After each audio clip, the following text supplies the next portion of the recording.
The First Coast's most accurate forecast from the First Coast News Weather Team, certified by Weather Rate, sponsored by AC Designs. Hello, everyone. Welcome to this special edition Weather Impact Alert Day with 3 of us in here. the same room. Oh my God. It's like we need a designated survivor. I know Tim and Ross are elsewhere, off premises, so we you know, like everybody can't be at the State of the Union address. You know, there's got to be a designated survivor. Also, a great television program.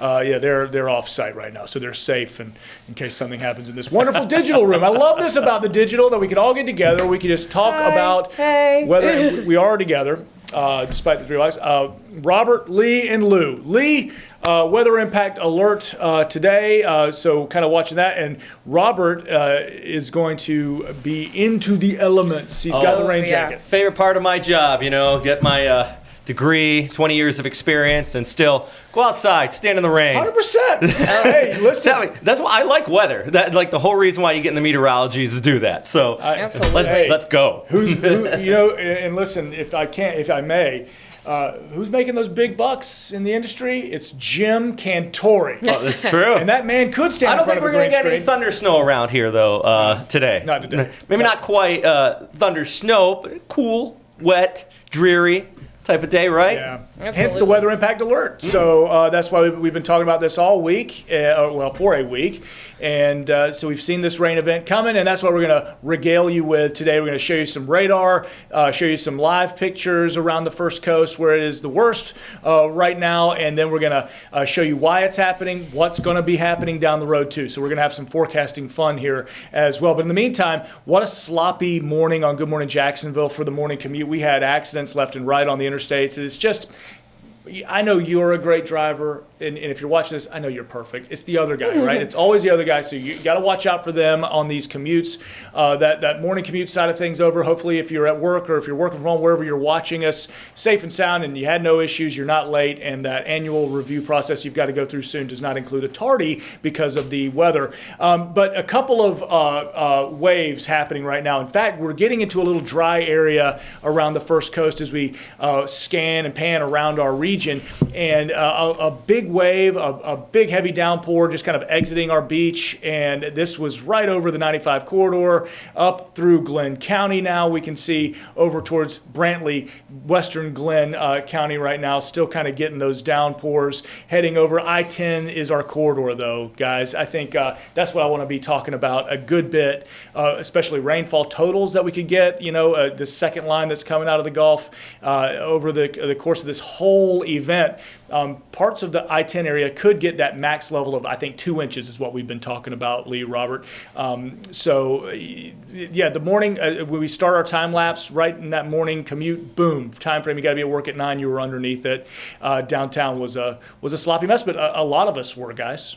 Yeah, and you know, you had to go through the whole morning commute with everyone, get people through this mess that we're watching right now, and now that there's starting to be a break in the cloud cover, I don't think anyone would assume it's over because you still look outside, it's gray, you have puddles all over the place, but that concern about the evening commute now on the way too. And so that's why we also have Robert Speta here, because he's going to go out in the elements like we talked about. He's going to be out there for noon. And then also, Robert, the 90 as well. Where do you think you're going to head? Right now, I mean, I'm going to go to classic flood-prone areas, San Marco, Riverside area. Because the big issue, and as we've been talking about, you got the rainfall we've been seeing all morning. We've already got about a half an inch. We could still see about another inch and a half on top of that. So we get that saturated grounds. And you know those areas here in downtown Jacksonville that once you get, they almost act like a sponge, and you get that sponge completely soaked up, and then you try to dump more water on said sponge, it's just going to run right off. So we're going to go to those areas that have that poor drainage where the sponge is already figuratively soaked, and that's where you'll be seeing some flooding. This is not going to be 2 inches all at once, as you probably can see outside, but this is persistent training effect, one round of rain after another. So right now, that's where I'm going. Or if you're watching and let's say your yard is flooding, or you got some localized flooding in your neighborhood, let us know at First Coast News. You can send us an email or check out our First Coast News Weather Watchers Facebook page. You can post it there. And maybe I might just show up in your neighborhood. Robert Spetta in the yard. Fantastic. Yeah. So in your front yard. Yeah. Well, this is Lou, I want to toss things over to you because we were just looking at that live look from Lake City, which is where we think we'll be first hit by that next heaviest round of rain. And you made a great graphic this morning going county by county. So would you take us through these counties? Yeah. So we're thinking I-10 in north. As we go up to where Brantley Pierce, going to be in that less of a break, more of a pretty consistent, steady rainfall. I think we're kind of approaching, since we're here after 10 o'clock, we're talking about 10 to about noon, those who were in the break, right till about lunch hour, and then it's going to pick back up again. But where Brantley Pierce, day-long rain chances, I think 3/4 of an inch to an inch of rain. Got to have the rain gear handy all day today. Stay off the roads if at all possible, because I know in Pierce, Brantley County, we got a lot of secondary roads. We got a lot of dirt roads that you're going to try to drive through if you have to. You can't avoid it. Just extra caution today. And temperatures going to struggle to warm up much. So I'm mid-upper 50s wouldn't be surprising. Just stay in that level. Now temperature is not the big story today, but it is a story, and I'm interested in the kind of spectrum of temperatures we get as we go Glen, Camden, Charlton, Nassau. So all of our Golden Isles, coastal Georgia, and then our friends in Nassau County from West Nassau over Callahan over to our friends in Yulee and Fernandina Beach. You see your rainfall rates there, and a little more mild, but still struggling to hit 60. I-10 corridor here. So Columbia County, Baker County, Bradford Union counties, you guys, you're kind of in it, and you're going to get the next, you'll be the next up to get the heaviest rain, some blinding rain through our day. And, we talk about weather impact alert, and again, here's a reminder, so we're doing this 6 a.m. to 6 p.m. today within this very low risk of even an isolated thunderstorm, let alone severe weather. So we want to kind of cap that. We put these alerts out as actually a degree below even severe. It's where it's a nuisance. So you got afternoon ball practices. You've got anything that's going to be on field. Baseball. Very unlikely you're doing that today. Call your coach and say, hey, coach, what's up? What's your thoughts? Unless you got the field house luxury, which most of us do. We've been out in the sand lot. Duval County, even out to the beaches. So west side to the beach, we're looking at up to an inch of rain, and this is including some pretty big interstate corridors. So really, I'm now focused in on from the 6 a.m. Obviously, we're beyond that to 6 p.m. That evening commute. So slow, rainy commutes. AM, PM drive is what I'm really focused on because business is still going on. Low 60s, where official high was right around 61 degrees, and that'll be Jacksonville International Airport. Going a little bit further south for our friends in Clay County, St. Johns, and Putnam counties.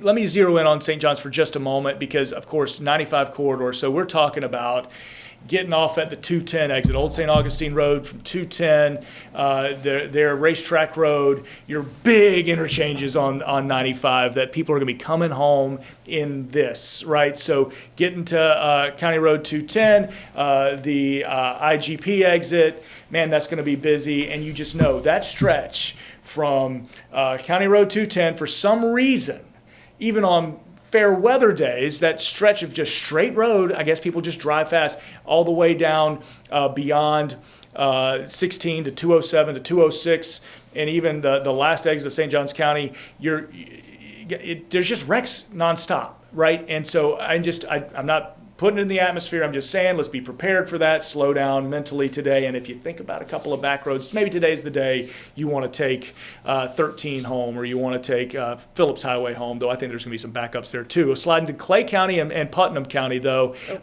rain through. Sorry about that, Lou. Don't be sorry. It's A-okay. I'm just thinking about I don't want to skip ahead for you real quick, but keep talking about Clay. Go for it. It's funny because I had an email and a nice phone call with a woman who lives in Green Cove Springs, and she said, Lewis, you zip over Green Cove all the time. Give Green Cove a shout out and a little bit of love. So for her, and her name's escaping me, I'd shout her out, and for some reason Darlene's coming to mind, and that's probably not right, but for our intents and purposes on this stream. Darlene, God love you. Green Cove in that 3/4 of an inch sort of rain, and at this moment getting that quote unquote break, even though super overcast and maybe a little drizzly, sliding all the way over to Keystone, Middleburg. Robert's talking about areas that are flood prone.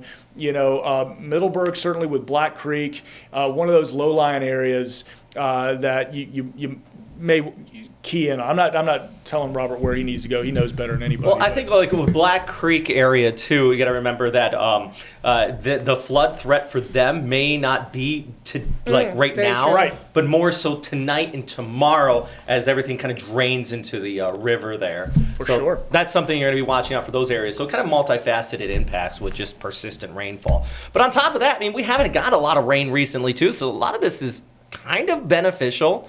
And by the way, I don't know if you guys want to touch on this real quick too, but behind this rain, we're looking at another weather impact day for Friday morning because this is going to be the catalyst for just a big change up here, right? We do. We have a lot of graphics for that too. So you are reading our minds here. Let's quickly go back to the graphics and we'll just finish up quickly go down with to the Flagler. Flagler. And it's funny, and I mentioned way back 8 minutes ago when I started my diatribe about counties, I talked about the spectrum of temperatures, and National Weather Service was talking about this, and it was fascinating. It's just interesting that, we're forecasting a high of 61, but there are places in our viewing area very well could get very near 70 today. We're very close to a warm, cold sort of stationary front. Warm air is to our south.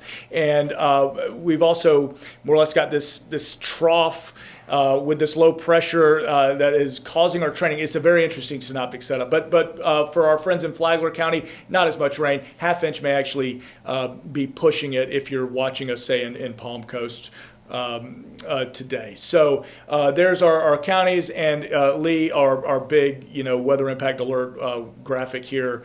Going to stick with that 6 o'clock time frame. Yeah, exactly. We started at 6 a.m. going through 6 p.m. to get through these commutes. That's our biggest concern. Unfortunately, we had accidents this morning.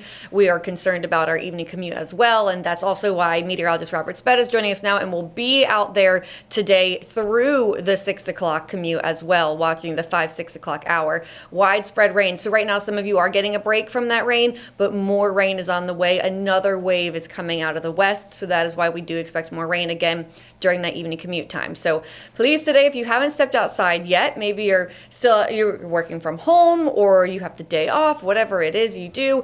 If you're home with the kids, today is not the day for the playground because, again, even though right now it might start to calm down, the playground gear is going to stay damp, and we have a lot of puddles out there. It's just a gross day, and then more rain on the way. So please don't forget your rain gear. If you do have to step outside, try to keep your plans indoors, and please, of course, drive carefully. So our rain chances, we've had widespread rain this morning, but those rain chances do stay elevated through the evening. And although you see that general trend of rain chances go down, we have already talked about how we think we might see a little bit of a peak again when that second wave comes through later on, late afternoon into the evening hours. So again, we're not done with this yet. Another round, you can see here, this model is representing that break that we're starting to see too, but it's not a complete break. It's not drying out completely. We're going to continue to see these showers move over our area throughout the afternoon hours and then into the evening. And as we talked about where we think our southern counties might see the least amount of rain, Lou, Robert, maybe places like Flagler County seeing the most amount of rain later on in the afternoon and evening hours. That's a good point. And then, if your day involved thinking, I got to go down I-4, the evening trip to, maybe you're taking a long extended weekend at Disney, you're going to run into perhaps even a better chance of some storms there. But our interstates, I'm telling you, so you're going out I-10 and you got to go up 75, or you're making a flight to Atlanta or Charlotte. I mean, this is all a part of a much bigger system that's bringing some pretty bad winter weather to the Mid-Atlantic. So we'll keep that in mind for your flight plans if you were, say, taking that American flight up through Charlotte. Looking at those rainfall rates, we've kind of hit on that. We're saying the top end, that 2-inch level, is for a full day. Not at any one period of time of rainfall rates, but that would be kind of an aggressive top end, especially along I-10. And Robert, you mentioned beneficial rain. Can you explain to us, we see in the drought monitor here, why we're calling this beneficial rain? I mean, outside of just, your gardens and all that, my yard looks putrid. They're probably less to do with the rainfall and just my poor lawn management skills. Sorry, HOA. But also things like our aquifers and stuff, something that farmers really depend on. If you get too long of dry conditions, those can be depleted, and it eventually, maybe not right away, but does have impacts on them too. So when we get these kind of persistent rainfall days where not only just those local showers, because a lot of times if you get 2 inches in 20 minutes, it just runs straight into the river, straight into the sewers. But this stuff almost soaks into the ground. It goes back to the sponge thing I was talking about earlier. So when it soaks into the ground, it does get into the aquifers, and that not only helps out your yard, your garden and all that, but just in general, our aquifers and our local farmers and everything like that. So this is beneficial to kind of get those water tables backed up to where they should be for this time of year. So yeah, that's why, it's these persistent rains that we like this time of year, that it just kind of soaks everything. Doesn't flood, albeit too much can cause a little flooding, but doesn't. It's not coming down too fast, right? Very good. I wonder if anyone else has issues like I had because we've been dry for so long. Robert, I don't know if you heard this. I was complaining to Lou. I woke up this morning and my chimney's leaking. So, I don't know if other people have had issues like that this morning too, where we've been dry or we haven't had such a large amount of rain over a long period of time to see some of these issues. They start to arise again. So my driveway was starting to flood and my chimney's leaking. So a lot of fun things to look forward to when we get off work today. Potential place for Robert Spetta to be live. I can Go to live my in your house. living room. Robert Spetta live from the chimney. You know what? Since we had a little bit of that wintry precip and rain that in the middle of January, but I'm thinking, Lee, this is probably residual impacts from Santa Claus coming down that chimney. And I would write a letter to the North Pole. Obviously, don't be naughty about it, because I don't want that. I don't want to upset the big guy. No, I do. But accountability. Accountability from the big guy. You might want to lay off the snickerdoodles. Santa. Don't be mean to I him. know. I'm sorry. Come on. I've got all year to be good. I got to be bad sometimes. All Start right. on the naughty list, then move over. Got it. So we're looking ahead. We've got getting beyond this. Robert alluded to this ahead. Today is story one is our rain. All right, but story 1A, just one level down. And I want us all to be tuned into this. Our job is to prepare. Our job is to keep things on the front of your mind. Behind this system is a good surge of some very, very cold air. And Lou, sorry, real quick, if you wouldn't Please. mind me just throwing this your way, because as we're moving on from the rain, we have one Facebook comment. Jackie wants to know when will it end. So just pressing home that point that our impact alert ends at 6 p.m. tonight. Yep. And then Lou, take it away with the cooler air. And it'll be a pretty abrupt end, too. So by tonight, we're saying 6 to 6 because we're hyper-focused on the commute. There may still be some lingering drizzle out there. And Jackie, I'd love to know if you comment one more time where specifically you are. We could probably get even more specific with that timing. But 6 is a good round number. It's when most people are trying to get home for dinner time. And it's also lining up with when most of the rain, 90% of it, will have moved offshore and more towards our northeast.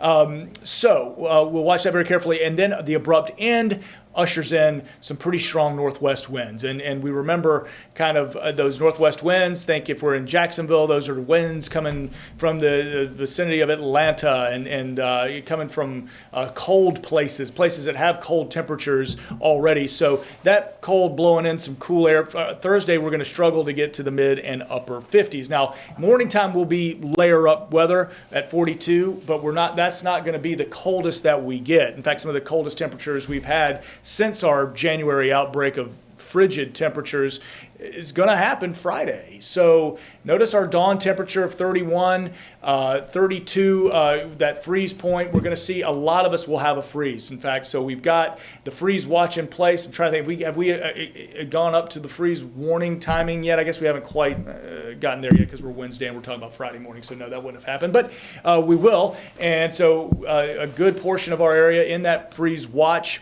especially west of 95, getting away from bodies of water. But we'll we'll have it again. And of course, with the freeze comes frost, and then Friday does not rebound. The cold air with those winds, you're talking about, Robert, you mentioned wind chills, right? So with those strong winds coming out, generally out of the north, but northeast as well at 15 to 20, what are we thinking with a low of around 31? I mean, just simply doing the math for it, we could be into the mid-20s in spots. Yeah. And that's not to say it's going to continuously be mid-20s, nor does the wind chill going to make a hard freeze for you. But if you step outside Friday morning and you're wearing a t-shirt, it's not going to feel great. You're going to Florida it. I know a lot of people are going to want flip-flops because we had 8. We've had, and that's why we're putting weather impact alert for Friday as well. Right. Yes. I was going to bring that up because Robert, you had said you wanted to issue a weather impact alert. Absolutely warranted because of this, for the freeze that's possible again. It's the whiplash effect here that I think is a big issue. We've been into the 80s.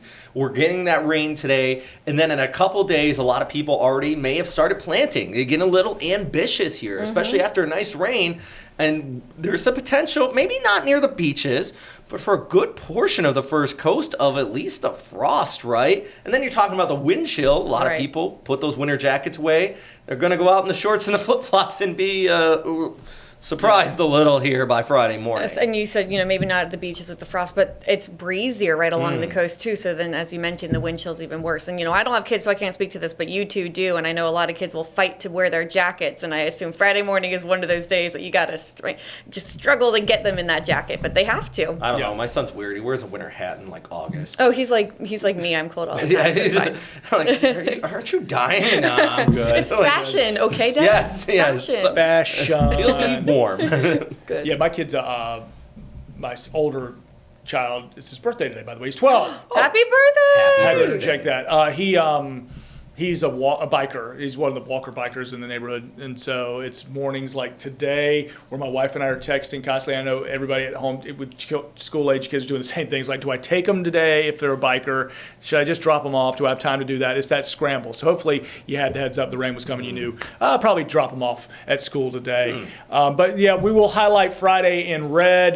We're looking at those winds. That wind, a good wind, 15, 20 gust, if you get that. That's a frost. It can be a frost preventative, for getting the widespread stuff. However, when your water does not care about wind, the miracle molecule, when it is down below 32 or at 32 and below, it will solidify, and that within the various capillaries of plants can cause some damage internally to those plants. So this is Friday morning was frost or freeze. We're going to need to protect the pets and the plants and the people. We're going to think about those folks, and we're going to take extra care with the heating of the homes. We had that several house fires through the month of January. So let's have that in mind, especially folks that we know and love who may be a little more sensitive to it. And maybe don't have the best insulation in their homes. Let's take care of them as well. So Saturday morning, I think, as we look ahead, we could get 41 with the low there. If we keep that cold air in place, there are some areas, I think, in inland southeast Georgia that might be dealing with a little light frost as well, because that cold air will stick around. And then, gosh, guys, 7-day forecast. I mean, how can you can't be mad for too long. Yeah, can't be mad for too long, right? But as Robert said, the whiplash. So we're going from a high of 50, which means, again, all day mostly spent in the 30s and 40s, to moving into the 70s by Tuesday, Robert. Yeah, I mean, it's that time of year, right? It's our spring weather season in February here on the First Coast. So you get a lot of those ups and downs, and we're here for it, right? Yeah. So, I pulled this up. This was the Climate Prediction Center's temperature outlook for February 25th to March 1st. And they do have us highlighted just barely, likely a chance of being a little bit cooler than normal. But as we just saw on our 7-day forecast, we are frigid to then slightly warmer than normal, or near average to slightly warmer than normal. So it has been quite a month. So this funny. graphic is Look great. at that. This graphic is great. It's Interesting enough, like today, below, we could highlight Wednesday below normal, Thursday below, Friday below. So we're going to have a solid work week of blue on that calendar. And, seasonable averages have a way of working themselves out. And it's just statistics. I mean, so our February, while our afternoon highs have been running about 10 degrees on average above normal for the time of year. Again, February is going to February, and we may actually, I don't know if we're going to balance back out to normal necessarily, but it just kind of like January sort of rebounded towards the end a little bit. We're finding February may bounce back towards the colder side a little bit as well, though looking ahead, again, looking all the way out to Tuesday, as we'd mentioned, with those 70s possible. You know what I blame for all of this? All the folks, and there's people within this building who asked, "Oh, Lewis, is winter over?" I blame them. I mean, you were just talking about the latest freeze. You just had a graphic yesterday, right? Right, the last possible freezes. I mean, speaking to our Georgia counties, that goes into May. Your latest frost. Wow. Their frost was all the way into May. So we still have to watch for the potential for frost into our spring months. And luckily, we're approaching, and my rule of thumb, I'm not a gardener, Robert Lee. I did peppers once. I was going to do a salsa garden. Oh, very cool. This was a while ago. But I'm like, I'm going to wait till St. Patrick's Day. Wait till we throw on all our green and we celebrate that wonderful holiday and have a big party. And then I was going to plant my cilantro and my peppers and my tomatoes, and I'll be ready for some salsa by Cinco de Mayo, I hoped. So I was thinking about Awesome that. plan, So but- there you go. St. Patrick's Day, I think, is the good kind of thoughts for your general planting needs. And this is what you were just talking about, Robert. I had no idea this was the next slide. You're, Queued you're up and reading ready. my No mind. idea. You are reading my Queuing mind. it up. and Let's love say I it. did know. You're welcome. There you go. Well, give it to Lee. She's the But one who wants to talk about take this. it away. Yeah, the record latest frost dates. Go ahead, Robert. I mean, that's the key thing, is that winter's not over yet. And we get these ups and downs, as Lou just alluded to. And one thing, we were talking about averages there. It's one thing we always like to say, it's averages, not what the temperature is supposed to be. I hear people say, oh, the average is 75 degrees. That's what it's supposed to be for this day. No, there's ups and downs all mixed in there, and they blend together, especially in the month of February. So the record latest frost here, that is March 20th in St. Augustine. This is the first time I'm looking at some of these here. I know Jacksonville Beach, March 31st. Wow. April 13th in Fernandina Beach. And at the airport, April 19th. What's April 19th, guys? And you notice how a lot of those are many years ago, too. I've noticed that. It feels like the earlier frost getting earlier and earlier. Lee, I'll let you take this one away, though, the record latest frost dates here. So for Hastings, we're going later into April 23rd. Lake City's at the end of April. Again, like, as we just mentioned, these aren't the averages, but these are the records. So the latest we've ever seen it. Just something to keep in the back of your head. And then, as mentioned, when we move into Southeast Georgia, Brunswick, May 4th. May the 4th be with you. Waycross, May 12th. Love Star Trek. 8. You really want to get that engagement on Facebook, don't you? I love We're it. just going for it. I love it. I did a Star Trek, Star Wars like mishmash on GMJ a few weeks back, and let me tell you, that was met with color. Got me off guard. So, guys, thanks for doing that. We got a couple of minutes left. Lee, do you mind popping up? Yeah. Let's just look at radar one more time Okay, before we go. I'm gonna jump out of the seat real quick. Y'all keep chatting. Let me go get that radar pulled up once again. Okay. All right. I don't know if you wanted to. Are you able to backtrack it just with the I mean, clicker? I don't really want There- to. You're right there. Right there. Amazing. Okay. You're right there. Oh, and actually, we're starting to get some lightning offshore. Look at that. That's right over the Gulf Stream. Oh. So we're about 50 miles offshore. Warmer currents of the Gulf Stream. We're seeing those lightning pops. If you're a boater and not like a commercial ship, but a straight up boater out there today, you just made bad decisions in life. I'm going to be honest with you. I like Hey. taking the boat out, but Sometimes you got to get your Wahoo on. You know what I mean? Let's get out of the Gulf Stream and see if the Wahoo are running. And maybe the old wives' tale is when it's lightning popping, the Wahoo are slopping. I don't know. What? I have no idea. You know what a Wahoo is? Yeah, the fish, the game fish, sport Yes. fish. Beautiful animal. But that right over the Gulf Stream. So yeah, the radar picture, we are in kind of the little minor, and I'm going to underscore the minor part of this little dry slot break that we were talking about through about the lunch hour, but you're still going to get the pockets of drizzle and then the waves of heavy downpours out towards I-10 and Lake City as we There's kind of that wrap up our weather impact alert discussion here for the 10 o'clock half hour. We've got, I'll be joining our friends at First Coast Living at about 11:27 to do another live update with the specific Pacific radar. We'll be joining you at noon. I'll be in studio. Robert will be talking from the various neighborhoods and perhaps your driveway here on the First Coast. And Yeah, then, so of course, please, again, send Robert your Yeah. locations if Yeah. you It see makes my flooding. job easier. I don't want to just drive around. Let me know where the flooding is here. Yep. Can share those reports, and that way, not only can we get that on air, but we can tell people if there is flooding in your neighborhood. Let people know to avoid those specific areas, because that's what we're here for. Try to make your day and your life a little bit easier. And I think Tim and Ross are right back here at 4 o'clock streaming. Yes, they so are. They'll be streaming there. All right, so if this is your preferred way of getting your weather information, so see it 4. Otherwise, all the other platforms of First Coast News. Y'all have a fantastic rest of your morning. Stay dry out there.